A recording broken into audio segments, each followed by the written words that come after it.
E como é que era para você, ou como é que é até hoje, né, na verdade, essa relação do esporte e o esporte que você pratica, que é luta, né? Que é diferente do cara que tá chutando bola lá, é contato, é luta, né? Que alguém poderia relacionar com briga, né? Talvez o único contato que alguns tiveram com a questão da luta foi numa briga, né? E no seu caso é um esporte. Mas como é que era essa relação do evangelho e a questão da arte marcial e do esporte? Primeiro, eu era muito condenado nas igrejas. Né? Imagino.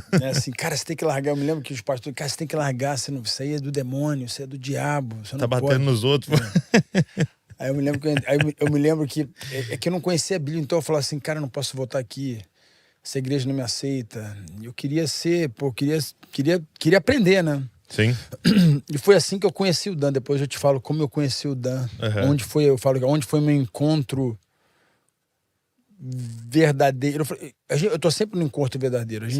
Acho que tá todo mundo se encontrando com Jesus todo o tempo, né? Mas assim... Mas tem uns pontos na vida que são importantes. São importantes, né? Mas eu me lembro que eu tinha tatuagem, e eu fui num lugar e a mulher começou a me condenar, mas eu já tinha lido a Bíblia. Eu falei assim, cara, se eu não posso tatuar, você não pode botar brinco. Porque eu tinha lido lá. Eu falei assim, você não pode botar brinco. Você não tá, pô, você depilou? Checkmate. Você depilou? Não pode depilar, pô.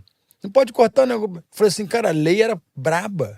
Se a gente for vir na lei, por isso que, quando eu falo assim, me dá muita agonia quando o pastor fala assim, a lei mata e o espírito vivifica.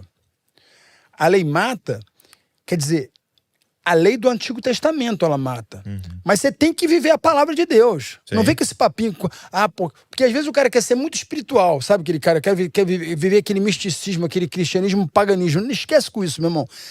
A Bíblia fala como é que você tem que viver, como é que você tem que se vestir. Como um bom pai, né? Como você...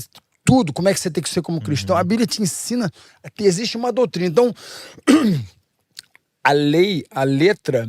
salva, né? Que a letra é a palavra de Deus. Quando você fala a letra matava, agora a letra salva. Então, eu vejo que ali ele tá dizendo, né, que a letra sem o espírito, porque o cara pode usar o versículo para qualquer coisa. A gente começou guerra por causa de versículo, né?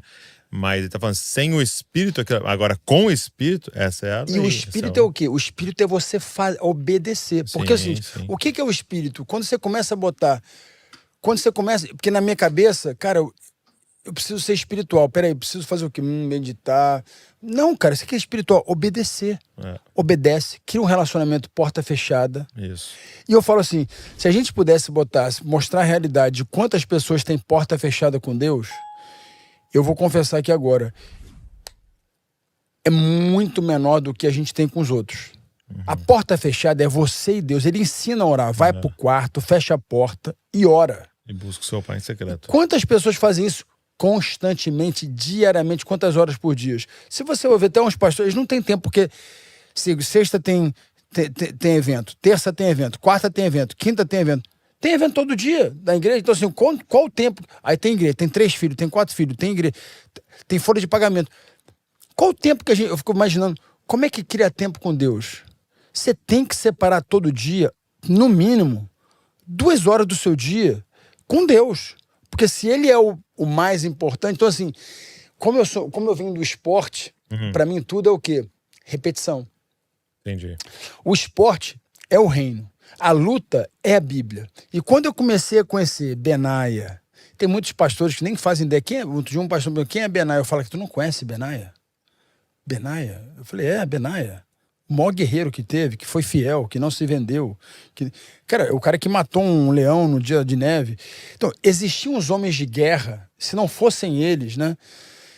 E o engraçado é que eu não tenho muita semelhança com Sansão, mas eu tenho com Benaia, pela fidelidade ao rei, né? Pelo um cara que não tinha... Ele não tinha... Ele obedecia. Né, o rei. Então, assim, para mim, quando eu descobri que a obediência, o lutador, né, o samurai, aquela coisa toda do samurai, da lealdade, cara, o cristão é um lutador. Entendi. O cristão, ele tem que ser um lutador. Você começou a perceber essa questão do atleta e da luta ali na palavra. O próprio Paulo fala. O próprio Paulo usa o boxeador, o wrestling, o corredor. Cara, o próprio fala que a vida de um atleta é para uma coroa corruptível. O que acontece? Ela vai passar, não é que é corrupta, é que ela passa. Ela não é, exemplo, eu ganhei o cinturão, mas o cinturão não é meu para sempre. O que ele queria, quando ele fala que é corruptível, é que não é que é ruim. Não.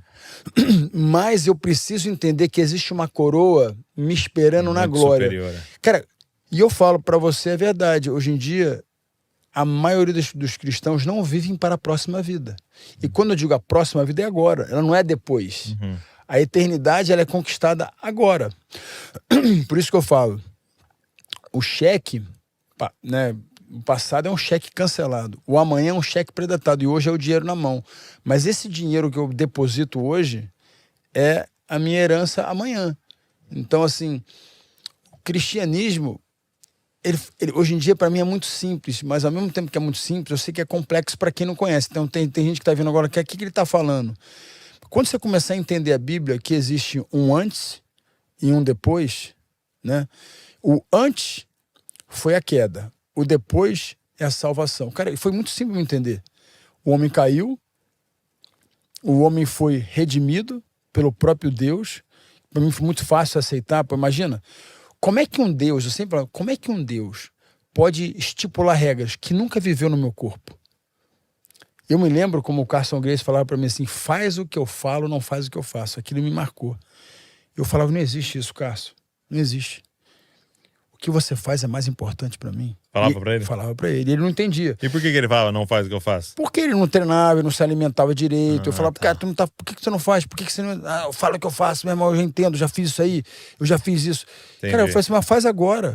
E ele falou isso para mim, faz o que eu falo, não faz o que eu faço. E isso eu não faço em casa. Por isso que eu compito até hoje, por isso que eu adoro treinar, por isso que eu tô sempre me desafiando. Porque se eu quero ser um exemplo para os meus filhos, eu tenho que ser um exemplo nessas 3 áreas. No meu corpo, na minha alma e no meu espírito. E eu falo para você a verdade. Hoje em dia, a maioria dos cristãos não vivem para a próxima vida. E quando eu digo a próxima vida é agora, ela não é depois. A eternidade ela é conquistada agora. Por isso que eu falo, o cheque, né, o passado é um cheque cancelado, o amanhã é um cheque predatado e hoje é o dinheiro na mão. Mas esse dinheiro que eu deposito hoje é a minha herança amanhã. Então, assim, o cristianismo, ele hoje em dia, para mim, é muito simples, mas ao mesmo tempo que é muito simples, eu sei que é complexo para quem não conhece. Então, tem gente que está vendo agora, o que ele está falando? Quando você começar a entender a Bíblia, que existe um antes e um depois, né? O antes foi a queda, o depois é a salvação. Cara, foi muito simples de entender. O homem caiu, o homem foi redimido pelo próprio Deus. Para mim foi muito fácil aceitar. Pô, imagina, como é que um Deus, eu sempre falo, como é que um Deus pode estipular regras que nunca viveu no meu corpo? Eu me lembro como o Carson Grace falava para mim assim, faz o que eu falo, não faz o que eu faço. Aquilo me marcou. Eu falava, não existe isso, Carson. Não existe. O que você faz é mais importante para mim. Falava para ele? Falava para ele. Ele não entendia. E por que ele falava, não faz o que eu faço? Porque ele não treinava, ele não se alimentava direito. Eu falava, cara, tu não tá, por que você não faz? Por que você não... eu falo o que eu faço, meu irmão, eu já entendo, já fiz isso aí, eu já fiz isso. Entendi. Cara, eu falei assim, mas faz agora. E ele falou isso para mim, faz o que eu falo, não faz o que eu faço. E isso eu não faço em casa. Por isso que eu compito até hoje, por isso que eu adoro treinar, por isso que eu tô sempre me desafiando. Porque se eu quero ser um exemplo para os meus filhos, eu tenho que ser um exemplo nessas 3 áreas. No meu corpo, na minha alma e no meu espírito.